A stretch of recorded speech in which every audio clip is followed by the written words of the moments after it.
they've just got their eyes fixated on profits, right? And all they want is profits.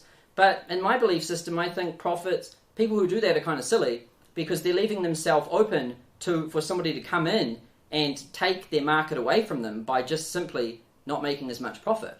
That's leaving yourself open to a very easy place to attack. And also you have to pay a lot of taxes, and it's highly inefficient, and you're also not investing a lot back into the business, into research and development and things like this.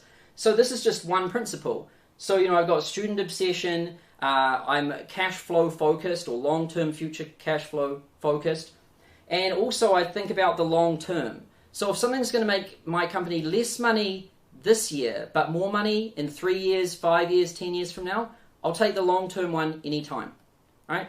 So that's another one. And also thinking from first principles. So I like to have in my company like an idiosyncratic kind of method of thinking. So I like to think differently and not just follow the crowd.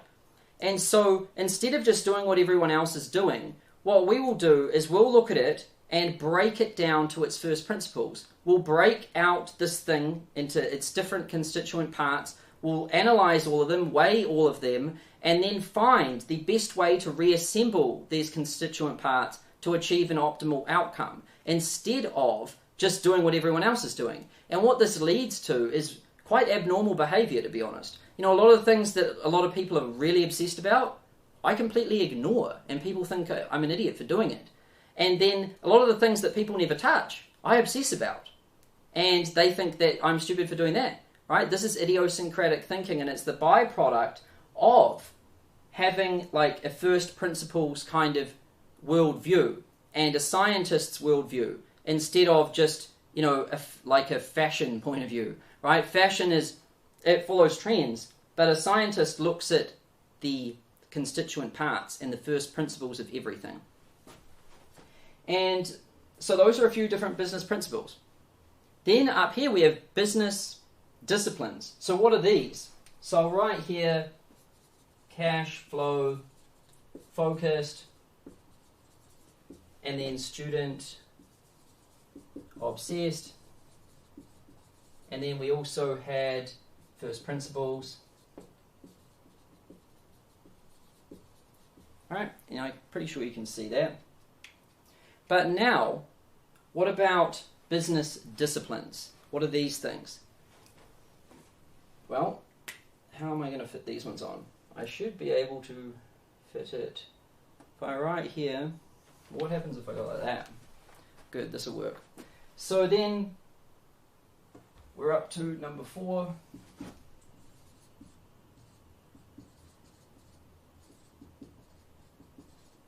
Business disciplines. Here's where this layer starts to have different parts. So you can see these layers, like this is all blue, this is all red, this is all green, but up here we have different pieces. So these are kind of the foundational layers, but as soon as we get to the business discipline layer, we can have different disciplines, right? So if we know accounting, that could be one. And then if we know like finance or law or tax, that could be like another. And then marketing could be a different one. And then sales could be a different one, product development could be a different one, and then management could be another one, right? And what happens is our education systems, like our universities and everything, what they do is they don't teach anyone this, they don't teach anyone this, or this, and what they do is they teach people only one of these. So you just learn marketing, or you just learn finance, or you just learn this one thing. And what this leads to is just single-skilled workers, right? And this is a really fascinating argument. It's like, should you learn one thing and just focus on it, or should you be a generalist and learn a broader range of things? And what you'll notice is if you study billionaires or really successful people, they are pretty much in every single case, like full stack. And what I mean by that is not just through here, but multi-discipline. So they know lots of different things. And this has been the case for me too along my journey is, I've thought, all right, I'll just learn this marketing piece. And then I learn how to do that. And then, now I need to sell now the result of running this marketing thing generates appointments, and now I've got to get on these appointments and sell. But now I don't know how to sell, so what do? I've got to learn sales now. So then you learn the sales part, and then you're like, well, what am I selling? Well, now you've got to come up with a product or a service, right?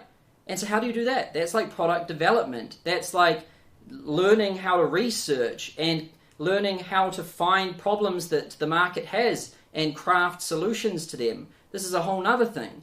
And then once you've done all of these, so now you've learned marketing, sales, and product development and research and things, now you're running, but now you need to learn accounting so that you can manage everything and know how it all works economically and how all of this outputs on the balance sheet and the P&L.